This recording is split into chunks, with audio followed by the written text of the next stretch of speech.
Exercise 12.2 का 10th question है हमारे पास। An umbrella has 8 ribs which has equally spaced assuming umbrella to be a flat circle of radius 45 centimeter. Find the area between the two consecutive ribs of the umbrella. अब देखो umbrella दिया हुआ है हमारे पास, इसमें जो ये पार्ट्स बने हुए हैं इक्वल पार्ट्स में ये डिवाइड हो रहे हैं।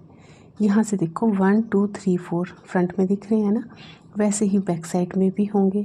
तो ये बोल रहा है कि आप एज्यूम कर लो कि जो ये अम्ब्रेला है वो एक फ्लैट सर्कल है। फ्लैट सर्कल मीन्स ये देखो इस तरह से हमने सर्कल और इसको इक्वल पार्ट्स में, जो ये फ्रंट वाले हैं ना 4 पार्ट्स ये हो गए, 4 इसके बैक साइड में हो गए।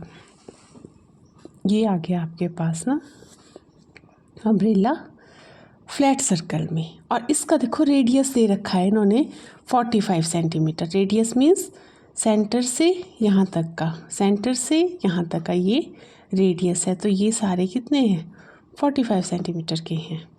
और ये आ गया आपके पास, ये बोल रहा है फाइंड क्या करना है आपने, area between the 2 consecutive ribs of the umbrella, जो ये साथ साथ वाले पार्ट है, ठीक है ना। इसका आप निकालोगे एरिया, मतलब 1 सेक्टर का। 2 रिब्स मीन्स जो ये 2 लाइन्स है ना, इस तरह से इनके बीच का जो एरिया है, कंसेक्यूटिव हो गए साथ वाले जो ये लाइन्स हैं, कोई भी रख लो आप, ये तो बराबर ही रहेंगी।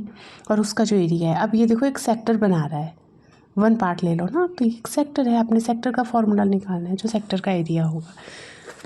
तो देखो इसको हमने कैसे किया, ये आ गया आपके पास,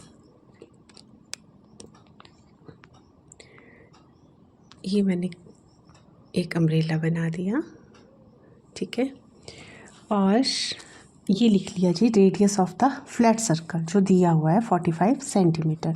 सिंस अम्ब्रेला हैज़ 8 रिब्स, मतलब कि जो इसके पार्ट्स हैं ये बताया ना मैंने आपको, ये जो लाइन्स हैं वो कितनी हैं इनकी 8 है। तो एंगल जो बनेगा 2 रिब्स के बीच में, ये वाला जो एंगल बनेगा 2 रिब्स के बीच में, वो क्या आ जाएगा हमारे पास, एंगल आ जाएगा 8 से उसको डिवाइड कर दिया, क्योंकि आपको पता है सेंटर में जो पूरा एंगल बनेगा वो 360 का होगा। 8 से डिवाइड कर दिया इसको, तो 45 जो है वो ईच रिब का एंगल आ गया।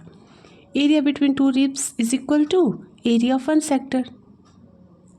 अब 1 सेक्टर का एरिया वो आ गया आपके पास, पता है फॉर्मूला क्या है, θ/360 मल्टीप्लाई बाय πr²। अब ये वैल्यूज़ हमने पुट कर ली, थीटा यहाँ से 45 डिग्री आ गया ना, बस ये आपने 45 डिग्री यहाँ लिख लिया। और ये जो आर है रेडियस वो दिया हुआ है 45 सेंटीमीटर, तो 45 × 45 कर लिया आर की जगह, बस इनको जो कट रहा है वो काटा, बाकी मल्टीप्लाई करके जो आ गया आपके पास वो आ गया area between 2 ribs of the consecutive ribs of the umbrella. Clear? Next question. Next question है हमारे पास, a car has 2 wipers which do not overlap, ठीक है, जो आगे वाइपर लगे होते हैं ना फ्रंट ग्लास पे, तो 2 लगे होते हैं, वो बोल रहा है कि वो ओवरलैप तो नहीं होते, आपको पता है इस तरह से वो वाइप करते रहते हैं ना।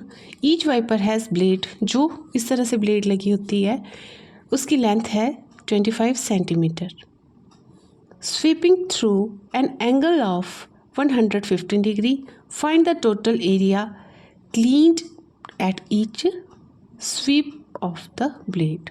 आपने निकालना क्या है, जो ईच ब्लेड है कितना वो क्लीन कर रही है वो एरिया आपने निकालना है।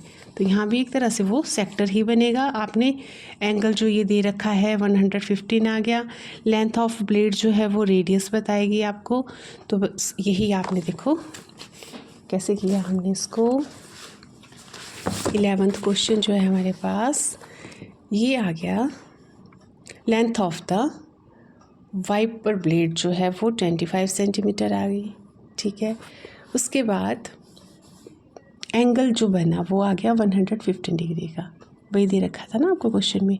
Area clean by each blade वो आ गया area of sector form by blade. मैंने आपको बोला जो आपका वाइप होता है वो सेक्टर बन रहा है, जो ब्लेड जितना एरिया कर रही है ना क्लीन, तो वो एक सेक्टर फॉर्म हो रहा है आपके पास। तो सेक्टर का आपको पता है एरिया होता है theta upon 360 multiply by pi r square. वो वैल्यू थीटा दे रखा है, आर दे रखा है आपके पास, वो वैल्यूज पुट की, जो कैंसिल हो रहा है वो कैंसिल किया, मल्टीप्लाई किया बाकी सारी टर्म्स को, ये आ गया आपके पास इसका एरिया 158125 अपॉन 252 सेंटीमीटर स्क्वायर। तो देखो area clean by both the blades, ये तो वन ब्लेड ने जो एरिया क्लीन किया, दोनों ब्लेड्स जो करेगी तो 2 से इसको मल्टीप्लाई कर देंगे और ये आ गया आपके पास answer 158125 upon 126 centimetre square. Clear? Easy है, वही फॉर्मूला लगेगा, ठीक है ना। नेक्स्ट क्वेश्चन हम करेंगे